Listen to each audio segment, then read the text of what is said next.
আসসালামু আলাইকুম বন্ধুরা, কেমন আছেন সবাই? আজকে আপনাদের মাঝে নিয়ে এসেছি পিএলসি নিয়ে কিছু কথা বলবো। তো এই যে পিএলসি, এটা কিভাবে কাজ করে সেগুলো নিয়েই থাকছে আজকের বিষয়। আসলে আমরা জানি পিএলসি মানে প্রোগ্রামেবল লজিক কন্ট্রোলার। আর পিএলসিটি আসলেই কিন্তু লজিকে চলে। নামও ওটা লজিক কন্ট্রোলার, ওটা লজিকেই চলে। লজিক ছাড়া পিএলসি কাজ করে না। পিএলসির কিছু ভাষা আছে, কিছু নিয়ম কানুন আছে, আপনারা স্টেপ বাই স্টেপ আস্তে আস্তে জানতে পারবেন। সো আমি আজকে থেকে শুরু করলাম পিএলসির ভিডিও। আপনারা কেউ মিসিং করবেন না। এখানে দেখুন XG5000 সফটওয়্যারটি আছে, এটি আমি এখন ওপেন করব। ওপেন করে আপনাদের ছোট্ট একটি প্রোগ্রাম ক্রিয়েট করে দেখাবো, এবং এই যে প্রোগ্রামটা ক্রিয়েট করব, এই প্রোগ্রামের যে প্যারামিটারগুলো সেগুলো সম্পর্কে কিন্তু আপনাদের সাথে আমি বিস্তারিত আলোচনা করব। সো আপনারা কেউ মিস করবেন না ভিডিওটি। আর এখন থেকে পিএলসির প্রোগ্রাম আমি স্টেপ বাই স্টেপ আপলোড দেওয়ার চেষ্টা করব ইনশাল্লাহ। আপনারা সবাই ধৈর্য সহকারে ভিডিওগুলো দেখলে অনেক উপকৃত হবেন। আসলে দৈনন্দিন জীবনে পিএলসির ব্যবহার অপরিসীম, পিএলসি ছাড়া চলে না।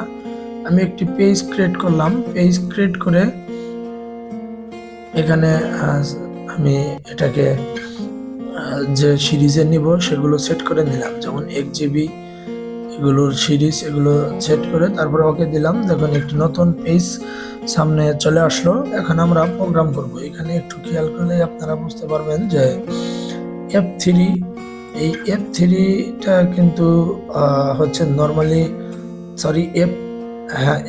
Normally open contact. আমরা এখানে ইনপুট শুরু হয় আমাদের LSPLCর ক্ষেত্রে P00 দিয়ে। সো আমরা P00 দিলাম, এটা আমরা স্টার্ট সুইচ নাম দেব। এন্টার দেওয়ার পরে দেখুন একটি সুইচ চলে আসছে আমাদের সামনে। এরপর একটি স্টপ সুইচ নিব, এটা হচ্ছে F4। আমরা F4 এ প্রেস করলাম। এখানে এটা হচ্ছে নর্মালি ক্লোজ কন্ট্যাক্ট, সো এটা দিব P01। এটা দিয়ে আমি এন্টার দিলাম। দেখুন একটি সুইচ চলে আসলো। তা আমাদের একটি স্টার্ট সুইচ হলো, একটি স্টপ সুইচ হলো। এখন হচ্ছে আমরা একটি আউটপুট ধরাবো, অর্থাৎ পিএলসির আউটপুট। এটা হবে F9। F9-এ পিএলসির আউটপুট থাকে। সো F9-এ প্রেস করার পর একটি প্রভাব চলে আসছে, আমাদের আউটপুট শুরু হয় P20 থেকে। সো আমরা P20 লিখবো।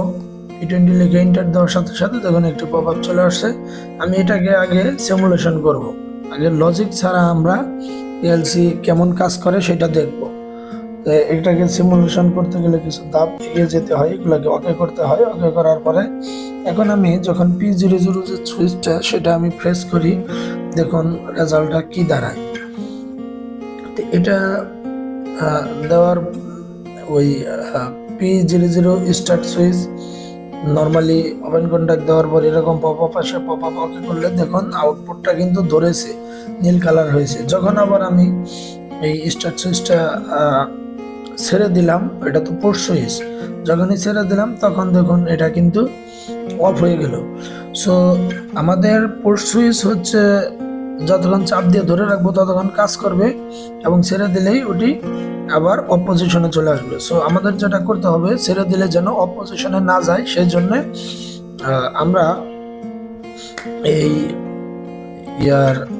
একটি লেচিং করব, যেটা যে লজিকে পিএলসিটা চলে তার একটি লজিক হচ্ছে লেচিং। পিএলসি বা পোস্ট সুইচ লেচিং ছাড়া চলতে পারে না। আউটপুটের নামে একটি লেচিং করে দিলাম। আমি আবার সিমুলেশন করলাম। এখন আমি আবার সুইচ দিব, P00 স্টার্ট করলাম, স্টার্ট হয়ে গেল। আবার অফ পজিশনে ছেড়ে দিলাম, তারপরেও কিন্তু আউটপুট রয়ে গেল। সো এখন স্টপ সুইচ যে পর্যন্ত পুশ না করবো এই পর্যন্ত এটি অফ হবে না।